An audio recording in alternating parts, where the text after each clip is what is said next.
For as long as Jen Miller-Osborn can remember, she has been infatuated with puzzles. The thought process behind mining for an isolated piece and finding its greater purpose has always been fuel for her ambition. For Jen, she connects her love of puzzling to her responsibilities as the Deputy Director of Threat Intelligence for Unit 42 at Palo Alto Networks. With the company, she is tasked with identifying, preventing, and addressing some of the internet's most dangerous attackers. On this episode of IT Visionaries, Jen details everything that goes into the job and what her biggest security concerns are these days. Enjoy this episode. IT Visionaries is created by the team at mission.org and brought to you by the Salesforce Customer 360 platform, the #1 cloud platform for digital transformation of every experience. Build connected experience, empower every employee, and deliver continuous innovation with the customer at the center of everything you do. Learn more at salesforce.com/platform. This podcast is created by the team at mission.org. Welcome to another episode of IT Visionaries. I'm Ian Faison, host of IT Visionaries. And we have a special guest in a special place. Jen, what's going on? I am happy to be here at RSA. I'm super happy the weather this year is much better than last year. Yeah, it is a great day in sunny San Francisco. We are somewhere above RSA at the Virgin Hotel. What's it called? The Virgin Hotel San Francisco, which is a fun location. And it's going to be a fun couple of days. So we wanted to sit down with you and talk about Unit 42 at Palo Alto Networks. We had John Davis on. He was incredible, sharing all sorts of fun stuff from his military career. We've had him on twice, actually, and he mentioned Unit 42. And we kind of wanted to do the proverbial double click into this. So we're going to get into all that and your career. So first, how did you get started in technology? So I had a strange path into technology. I originally had a full scholarship for genetic engineering to a private college. And I got there and I realized that I really hated spending 13 hours in a lab doing the same thing over and over and over again. But I really enjoyed the knowledge. So I started with foreign languages in elementary school. And I was aware that the military, particularly the Air Force, had a strong program of linguists. So not knowing what else I wanted to do, I joined the Air Force for Mandarin Chinese. And I kind of figured that, I'd figure out what I wanted to do later. But I was lucky enough that I was working still with the government when the government started getting more into the computer space. And as someone who is also a computer geek, I, again, volunteered thinking, hey, this sounds fun. And here I am 20 years later, and it's a career now. So it all worked out well. Linguistics is really a funny field. And we were kind of talking about this before, because it seems like everybody who goes into Air Force linguistics has some sort of interesting career path. Is it something about is it all people who like puzzles? Is it cryptography? What's the kind of common thread? What makes linguists so interesting? Because it seems like you all are. I think a lot of it, honestly, is our enjoyment of puzzles, whether you're learning a language that you're speaking or whether you're learning a language, the programming language, or whether you're doing threat analysis, you're always putting kind of a picture together. There are certain places, certain pieces can go, and some are interchangeable, but you have to be able to take that step back to actually figure it out. And a lot of us, especially a lot of us that stay in their career field, that tends to be one of our favorite things to do. As a team, one of the things we do a lot at an offsite are the puzzle rooms. Yeah. Because we're basically professional puzzle breakers. Yeah. And we have a ton of fun with those, but you tend to find that a lot in the community. It is one of those things, as a kid, you don't necessarily think all of those things are going to add up to a career, right? Where you're definitely. I just kind of liked video games, or I liked, whatever it was. But, so many times when we interview folks on IT Visionaries, that's exactly what you get, right? It's hey, I was interested in games when I was a kid. It got me interested in the computers, and, now I'm a CIO or something. Well, there's so many career fields that exist now and that continue to be made, to be created, that they didn't exist 10 years ago. They didn't exist 5 years ago. They might not even have existed 2 or 3 years ago. There's so much variety in the space at this point. So tell me a little bit about your current role with Palo Alto Networks and specifically Unit 42. Sure. So I'm the deputy with Unit 42. I focus a lot on our publishing process and the kind of things that we publish. So as a team, we are a dedicated group of threat researchers within the company.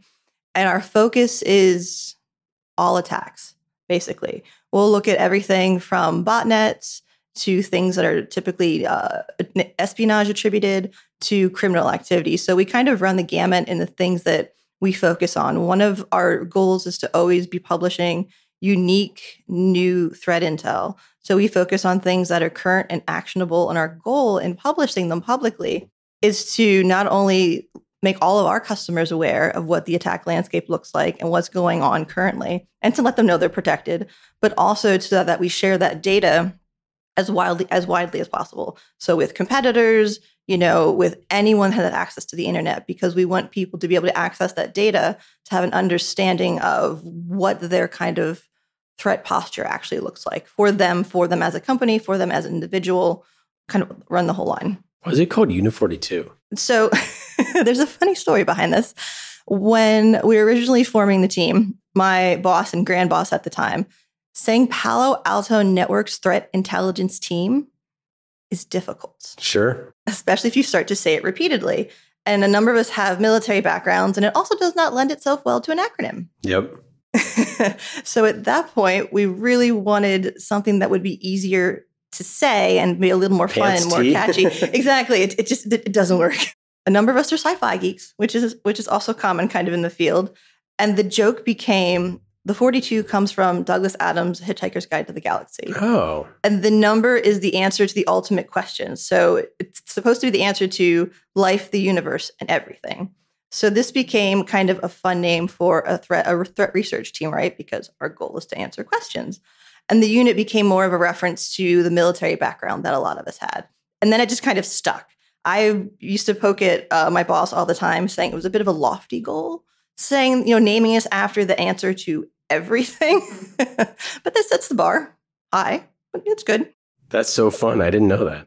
What has been some of the things that really kind of blew your mind that you didn't see coming from some of the analysis that you all have done? Especially with some of the more recent analysis in the cloud space that we've done. We recently published a cloud trends report, and some of those statistics were scary from a security perspective. Yeah. So when you say cloud trends, like what are you looking at? What's the research set that you're looking at for something like that? It's broad, but it's bounded more by time, if that makes sense. So it's the things that we found that were the most interesting, the most concerning over a period of a couple of months, because these are meant to be periodical. Yeah. So it's kind of an update as the current space. So the one we just published, we were the focus of the scary things, where we found about 200,000 infrastructure as a code templates just totally unsecured. And those are things that are very commonly used in the cloud environments because it makes it really easy for a DevOps team to spin up an application and things in their cloud environment.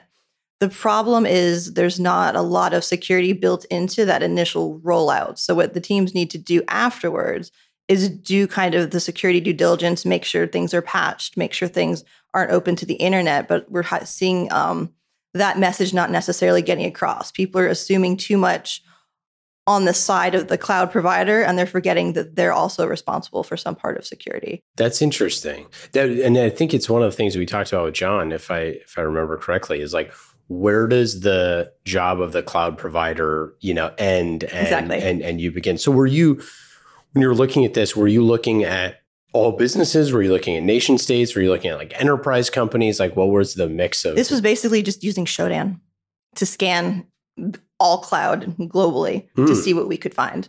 Interesting. So on top of that, we also found about 34% or so of these instances weren't encrypting their data, which is very unfortunate. And about 60% of them also weren't logging. And if you were setting up cloud environments, two things you absolutely should do are have logging enabled, and the data should be encrypted, especially at rest. Those are best practices outside of cloud environments, and they haven't quite made the transition that needs to still happen in the cloud as well. So if you're a CIO or CTO listening to this, and you just heard that 60% of people are not logging, what's the action that they could take to make sure to do an audit to make sure that's happening? They could honestly run the same Shodan script that we ran against just their own network. Oh, really? Yep. If they have an in-house IT team, they should be able to relatively. Some of these are pretty simple to track down just by a network scan.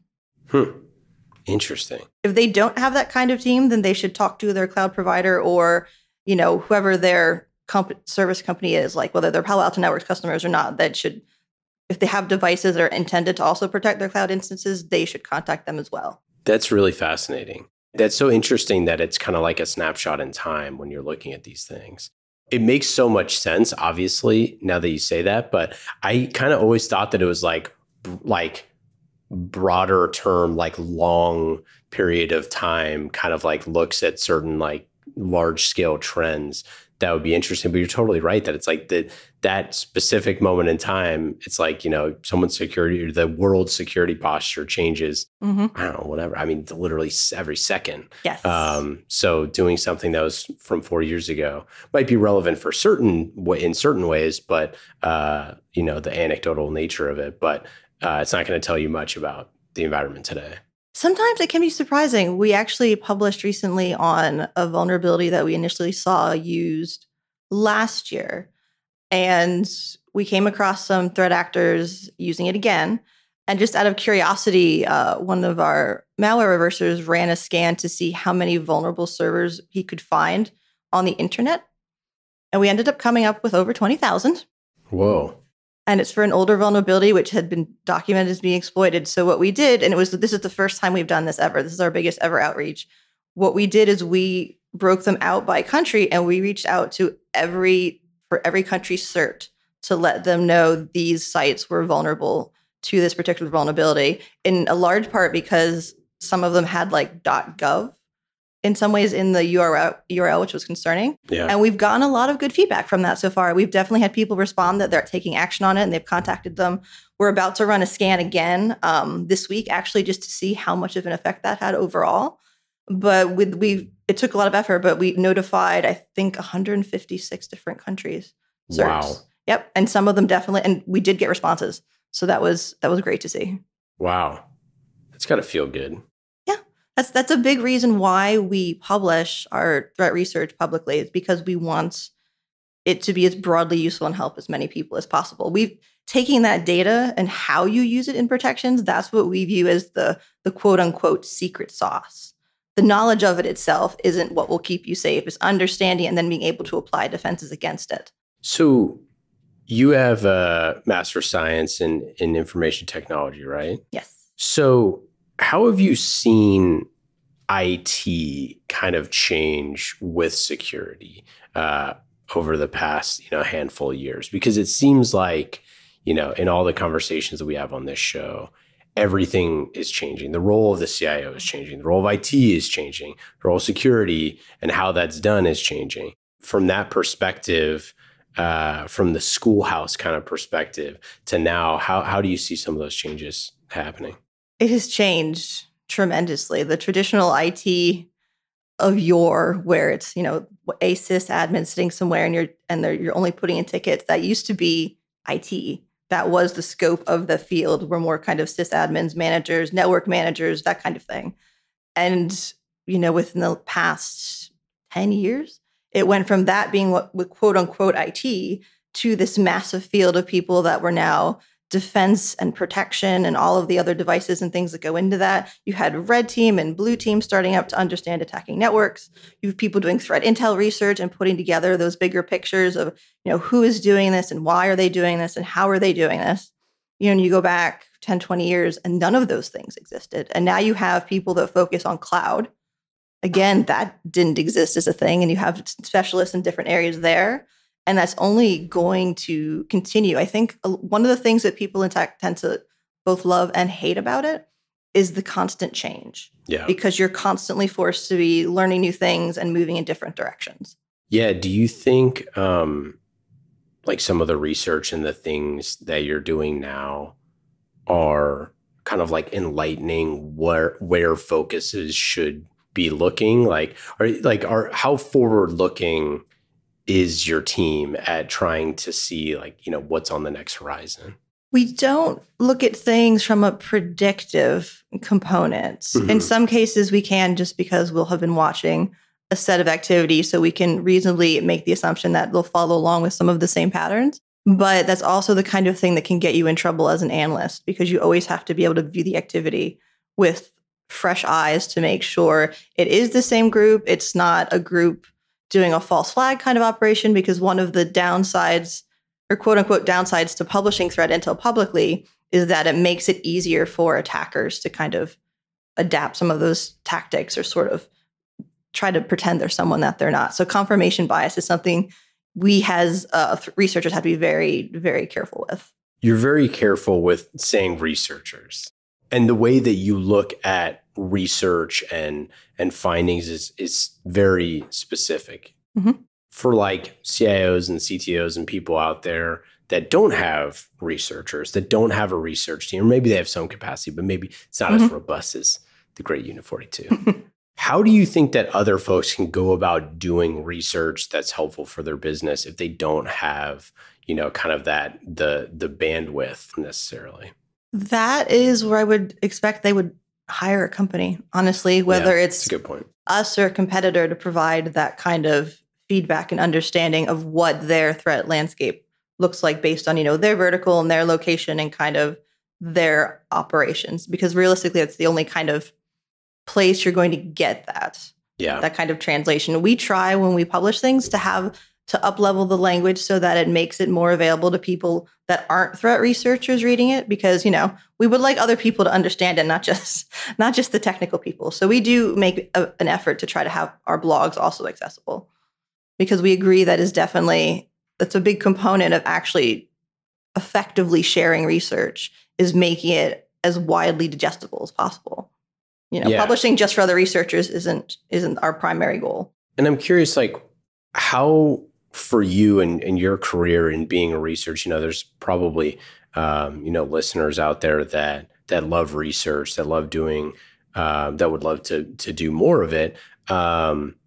You have kind of like traditional schoolhouse research versus kind of like this in-house, in-company kind of approach, which is two kind of very different things. I'm curious, why you selected kind of this route. I'm not really very academia focused, and that was kind of what I learned early on. I'm also not the best at teaching. I'm good at learning. I'm not the best at communicating it to others. That is just not my skill set. So it makes more sense for me to stay in the research component, where I can do more written explanations versus kind of being up in front of people. And academia has its own, research requirements and things like that. And they tend to be a little bit further away from the things that I like to focus on, which are current real world active attacks and less theoretical. Yeah. And that's kind of where I was going with it. It seems like one of the huge advantages is that you get to access a ton of different organizations, whether it's, companies or nation states or big and small, whatever it is.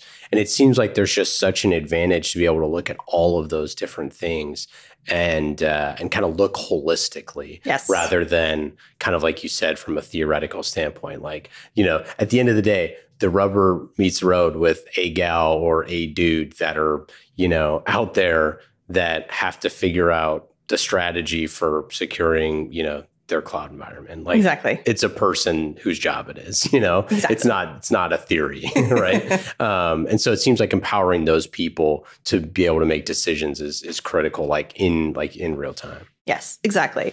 But sometimes when we get these theoretical questions, it's just, yes, that could happen. I could also walk outside and get hit by a bus. Yeah. After this interview, sometimes they just get a little bit too far. And to make realistic, rational decisions, you have to be able to base it on actual evidence that holds up, the scientific method. And if you can't, then you need to go back and look at your research again. Let's talk bad guys for a second. Bad guys and gals. What are you seeing from the, we know that the good folks always need to stay one step ahead, or hopefully many steps ahead of the bad folks. What are you seeing in terms of any trends that are kind of happening right now? Cloud-wise, one of the big trends we're seeing is cryptojacking and crypto mining.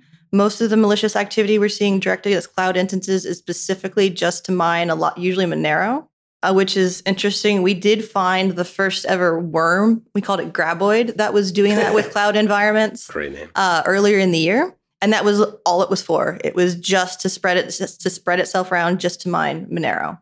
So that's largely what we're seeing in the cloud space. In the kind of directed attack space, in some cases, we're seeing more and more organizations starting to use public source tools, which is common. And in a lot of ways, they start adopting it because it makes it harder to differentiate between campaigns. But we're not seeing everyone do that. Some of the groups that we track that tend towards custom malware and writing their own, they're still largely focused on that. But we're seeing more and more in some spaces where they're getting into the free tools they can download online, because why wouldn't you? It's easy to use. And there's usually some sort of documented instructions. But it's largely that, and a lot of post intrusions, a lot of the what they quote unquote call living off the land. So a lot of tools that are kind of dual use sort of tools, we'll see them use.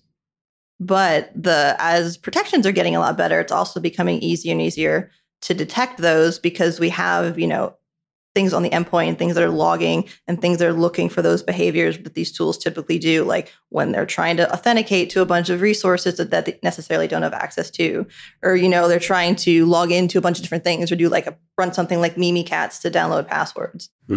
So in some ways, we're seeing them try to get more complicated and hide a little bit more, but defenses are definitely getting ahead of them, where we're detecting a lot more of that, and we're able to stop it.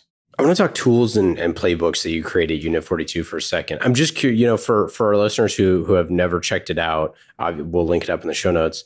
But how do you create one of these tools or a playbook? Like, what does the creation process go from hey, we just did all this research and then now we got to do it? So we actually have our own internal dev team, and we have a tool internally that we use where we can track it and build them out from there.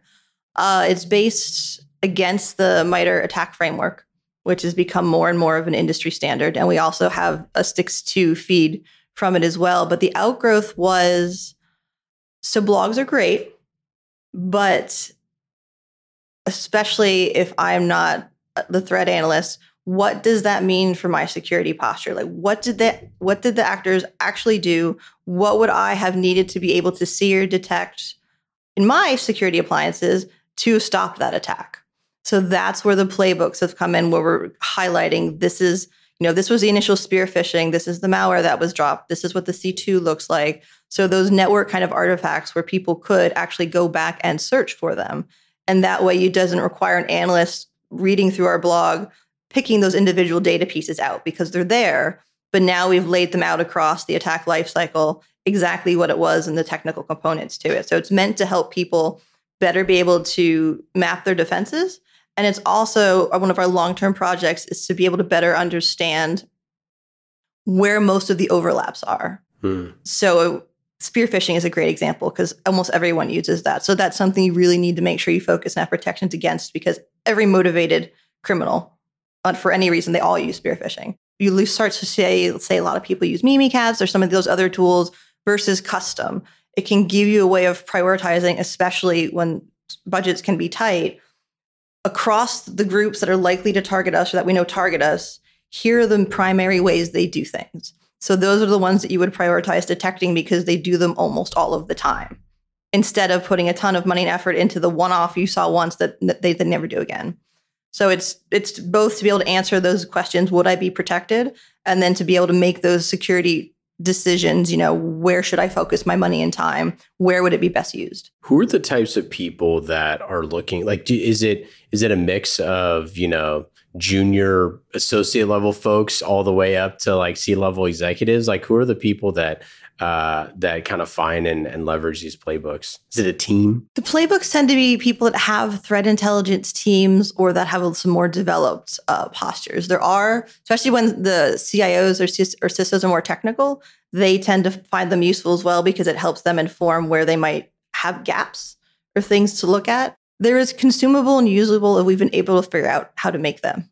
If we ever get suggestions for a way to make them more consumable or easier to use, we'll definitely take that under advisement, but this is the simplest way we've been able to organize it so far. Okay, let's get into our lightning round questions. Before that, if anyone wants those playbooks that we were talking about or any of the resources, just go to unit42.paloaltonetworks.com. That's where you can find it. And we'll link it up in the show notes. Great resources. Let's get into our lightning round. These questions are fast and easy. Just like the Salesforce Customer 360 platform, the #1 cloud platform for digital transformation of every experience. We were talking about cloud platforms earlier. What a perfect tie-in to the amazing folks at Salesforce. The red line through software, one of the OGs of cloud. We love Salesforce. You will too. Go to salesforce.com/platform to learn more. Lightning round questions. Jen, are you ready? Yes. #1. What app on your phone is the most fun? Wizard United. What is that? That is a Harry Potter game. Oh, that's so great. And it's great around here. There's so many people in San Francisco. If you aren't playing it, download it. There's stuff everywhere. Who's that by? Niantic? The same? Yes, it's the Niantic one. Yeah. I didn't realize it was called. So we interviewed Phil, their CTO, on IT Visionaries. For our listeners who haven't checked it out, go listen to that. It's an awesome one. It was like right before that was about to come out. I heard it's awesome though. So it's great. Oh, we have my boss and I both play, and my husband plays. Yeah. Favorite recent book or podcast that you've read or listened to that you enjoyed? Brene Brown's Dare to Lead. Yes, it was Brene Brown's Dare to Lead. Check it out. What is your favorite thing to cook or eat? I'm not a good cook, so I very rarely cook. But one of my favorite things to eat is seafood, particularly oysters. And I live in Maryland now, so crabs, because, Old Bay crabs. Hidden talent or passion? We talked about the language thing, but probably the language thing. Other than that, I'm on the board of a family crisis center. So I just spend a lot of time volunteering with that. How many languages do you speak? Fluently, currently only 2, roughly 5. I think your roughly is probably better than I'm working with Duolingo to try to get the other ones up to speed. So English, Mandarin, and then what are the other ones? German, Spanish, and French. What are you most excited about for the future of technology? I'm really excited in a lot of the areas where it's going to help make people's lives easier and safer. So self-driving cars, once that's actually a thing, I think will make a massive difference, because you can sleep now. But just that level of, we've all driven here and around the States, taking that level of unsafety out would be nice. And a lot with, especially in the medical community, I think there's a lot of space there for a lot of good to be done moving forward. Best advice for a first-time researcher? There are actually a lot of resources online. You can find a lot of free training that didn't exist even 5 years ago. I would recommend looking at blogs such as ours to kind of get a read through, especially when we focus on some of the technical aspects. So if you're new to reversing or to threat research, we could try to kind of spell out highlight the important data points and how things were gone. And network. On Twitter, InfoSec is pretty active. There's a ton of local groups. There's a ton of groups for minorities and for women. And they're usually, most of them are very active and very supportive, and they'll run separate CTFs. They'll run separate training. They're happy to answer questions. It's, for the most part, InfoSec is a very, very welcoming field. And we're happy to have people get in and try to, help them get into a spot where, they like their job as much as we do. Well, that's it. That's all we got for today. Jen, thanks for stopping by. That was fun. Awesome. IT Visionaries is created by the team at mission.org and brought to you by the Salesforce Customer 360 platform, the #1 cloud platform for digital transformation of every experience. Build connected experience, empower every employee, and deliver continuous innovation with the customer at the center of everything you do. Learn more at salesforce.com/platform.